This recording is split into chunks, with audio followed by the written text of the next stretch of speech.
Our next guest is Roberto Bobby Ticzon of the Global Transparency and Transformation Advocates Network, a large Phil-Am group in the U.S. Welcome to Storycon, Bobby. Hi. Nakamute po kayo, sir. Nakamute ka, Okay, Bobby. Yes, sir. Okay. Nakamute. Okay, can you hear me now? There you Yes, go. yes. Yes, sir. Yeah. Yes, Okay, sir. and anyway, Okay. thank you so much. I mean, I've been watching your show ever since, and there have been occasions Ronald and I were together, and he would wake up at 4 o'clock in the morning, and since we were together, then I would also wake up. Pagkasama kami sa DC. Nung nandun ako Anyway, ng June, thanks for last June. inviting me, and I'd like to see if I can contribute anything. Yes, sir. Sir, well, kasi yung lumabas na storya, si Ambassador Romualdez was already warning Yes. Filipinos who are mga TNT, Yes. tago ng tago sa US, illegal Filipinos in the US, umuwi na kayo kasi pag mahuli kayo, hindi na kayo makakabalik, which is also true. Yeah. But- Inaasahan nyo ba yan, Bobby? You know, may mga kausap ako doon, mga kababayan natin who are actually productive in their roles in the States. No? By the way, hindi lang mga Pilipino ito, no? Kahit na yung aking mga kwan, yung gumagawa ng mga lawn mowers, yung mga carpenters, many of them are from Latin America. In fact, most of them are Mexicans, no? And, well, I speak to them. I also speak Spanish. No? But some of them tell me honestly na wala silang papel. Okay? And yet, they're working, they're producing. So ang point nito, pag ginawa nitong bagong Pangulo, in fact, I was telling Ronald a while ago, I said I just came back midnight, so I had about 4 hours of sleep. I haven't really waken up from the nightmare. I'm still in the middle of the nightmare. No? So it still has to sink in for people like us. No? I mean, the impact of this. Although my line is not actually immigration. My line is economics and finance. No? That's more of my line. But I'd be happy to handle from a layman's point of view if you have any questions about that. I mean, having lived there for so long, and I'm pretty active in the Philippine community. When I say Philippine community, it includes both those who are there officially, Yes, sir. and those who are there Yes, sir. Well, actually, unofficially. sir, actually, sir, tamang-tama, sir. Kasi, if Trump boots out so many so-called illegals, and these are, of course, cheap labor. Kahit pa paano, Americans use them for cheap labor because they're illegal. That might have an effect on prices. Of course. And Philippines Of course. and the U.S. economy.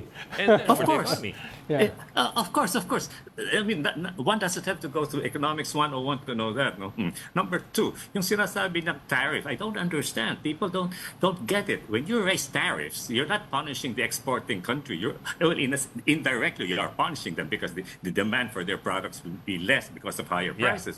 But the end effect will be The more on the consumers. consumers. No? Inflationary. Pero I think Mr. 60%. Ticzon, Yep.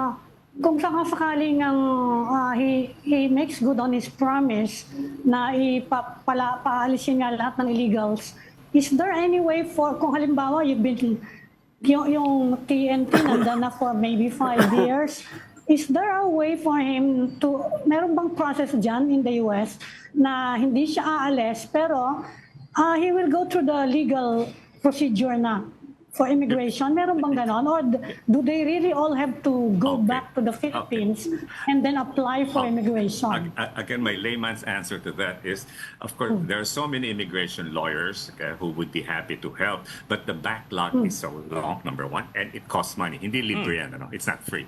Number two, of course, that's not free. Now, there are, for example, in New Jersey, where I live, there is a Caritas, which is a Catholic-sponsored charity group. They have lawyers, pro bono yan. Pero ang haba ng pila. And each case, you have to discuss each case. So, with the millions, now, I don't know in the state of New Jersey, probably not as bad as in the border states, Texas, Arizona, New Mexico, mas grabe dyan. Pero even in New Jersey, I'm surprised there are a number of people. Again, my point is, most of them are doing jobs which the average American would probably shy away from. Okay? I think tinatawag the dirty and dangerous jobs. No?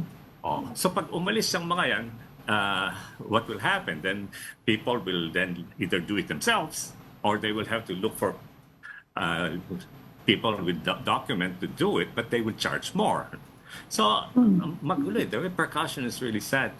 And then what hurts me more as a Filipino is that indiscriminate eh. Lalo na yung allegations that they're rapists, they're criminals. I was just, while waiting for my turn, I was just checking Google no, because I wanted to have some decent answers to your questions. I think 1% of the people who have come in have been checked to have had some crimes where they came from. No? Something like that, 1% or something. So with 1%, why would you then generalize as what this guy who was elected said? No, they're rapists, they're criminals. It's Or terrible. eat the pets. They even saying that the people from a country called Haiti, they're eating the pets. I have many Haitian friends, and they were aghast. They were really livid with this allegation. No? So again, as I said, I'm still trying to wake up from the nightmare. But the effect of it, not only economically, but even politically, will be tremendous. And being a Filipino-American, what you were talking with the professor a while ago is very important. I am concerned. And I yet- have many friends also in Europe. I'm concerned. NATO might break up, you know. Yeah. And yet, Bobby, ang daming Hispanics at saka Asians and Phil-Ams na bumoto kay Trump, no? Compared do sa mga previous elections. Ibig sabihin, tumaas pa yung mga bumoto sa kanya. So, I would say this to our kababayan, and sometimes I would say it really in a very derisive way, no? Naging puti na ba kayo? I mean, I say, puti na ba kayo? Let's face it, the guy is a racist, okay? And sasabihin ko sa mga Pilipino, puti na ba kayo? Naging blunt na ba kayo? Blue eyes? Tumangos na ba yung ilong ninyo? No, I mean, Mr. Ticzon, may isa pang economic issue naman. Ang sabi nila under Trump, medyo malabo na yung negotiations natin for free trade agreement. Is that an accurate perception? which one? I'm sorry, Amy, say it again. Mukhang malabo na daw yung free trade agreement Oh. natin, negotiations with the US. Tama ba yon? You mean Philippines and US? Are you talking about Yes, Philippine-US. We are Okay. negotiating a free trade agreement. Yeah, Medyo I'm malabo daw ngayon under Trump. Tama ba I'm yon? not current on that, but if he will stick to his dictum, no, of America first, and the guy doesn't know the basics of international finance, much less international currency adjustments. Walang alam niya man yan eh, okay? Kung susundin niya talaga yung sinasabi niya na paprotektahan niya ang Americans for whatever reason, and he thinks that third world countries like the Philippines are taking advantage because of, yung mga, di ba, may mga GATT advantage tayo, something GSP like that. plus. Okay, that's not my line, no? Well, maapektuhan tayo if of all our exports to the States will no longer benefit from preferential treatment. So it's like the tariff being mentioned. So in general, if he really imposes the tariff not only on China and the other countries, but even on third world countries, then the impact would be good. And I don't know how our Philippine economic managers would handle an external jolt like that. No? Bobby, yung usapin ng denaturalization. Ibang usapin kasi yung mga illegal migrants, no? At pero parang may threat din si Trump na i-denaturalize yung mga Pilipino or yung mga migrants na naturalize na. Ano yung possibility niyan? Tutuloy ba talaga niya yan?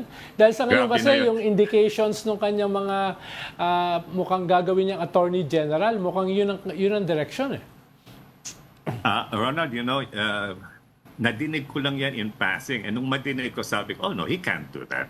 Denaturalize. Mas concerned ako dun sa mga tinatawag na dreamers.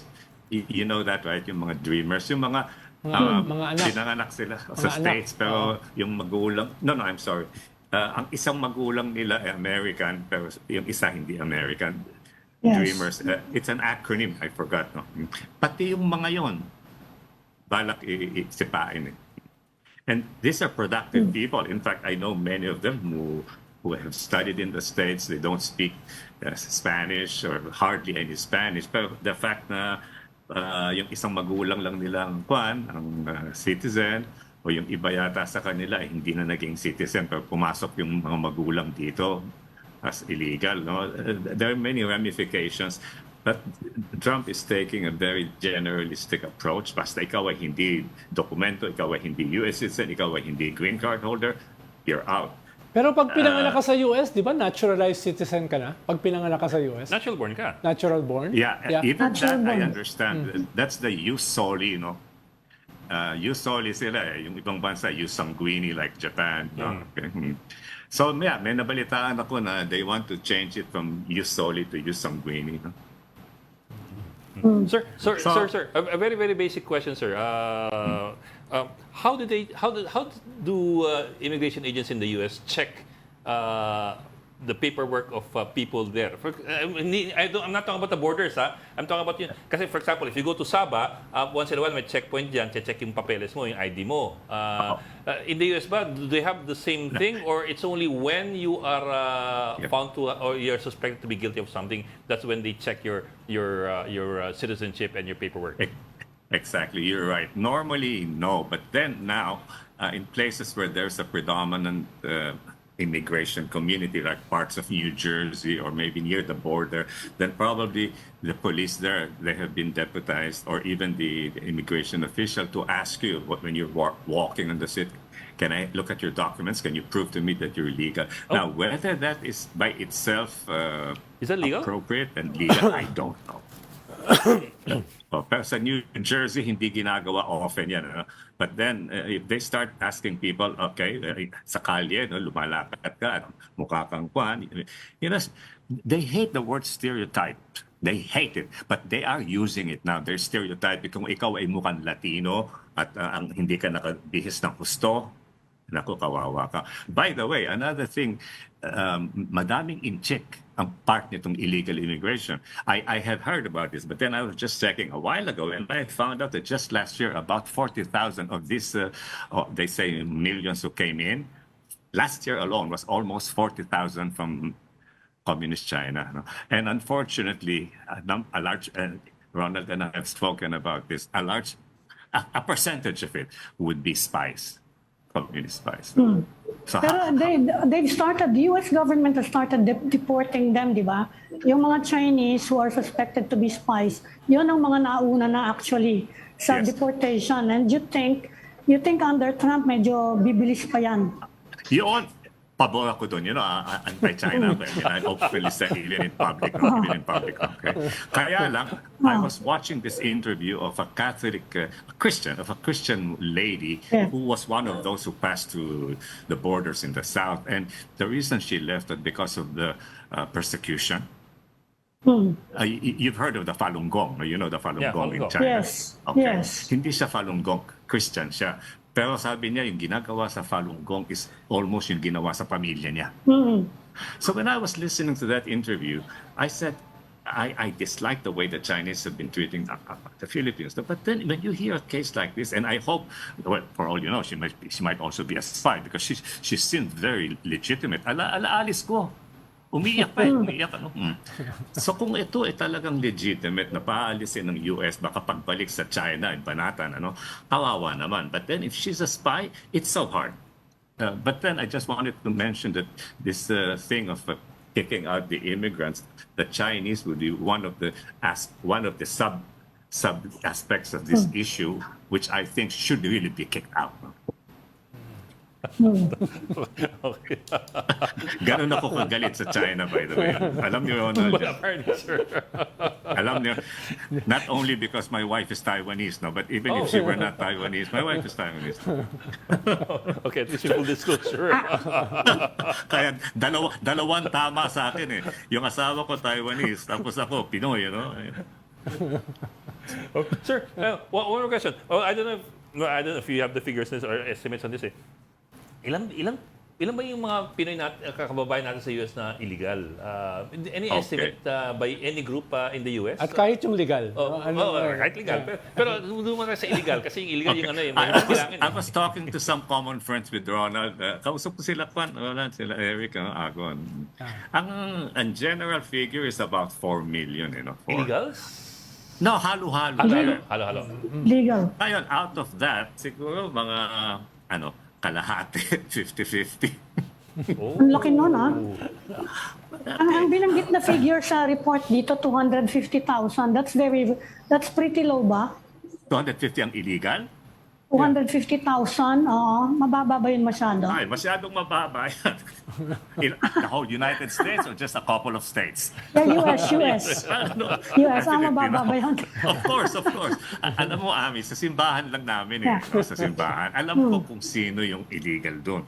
Pero of course, hindi ko sinasabi. In fact, I sometimes try to help them find jobs, no?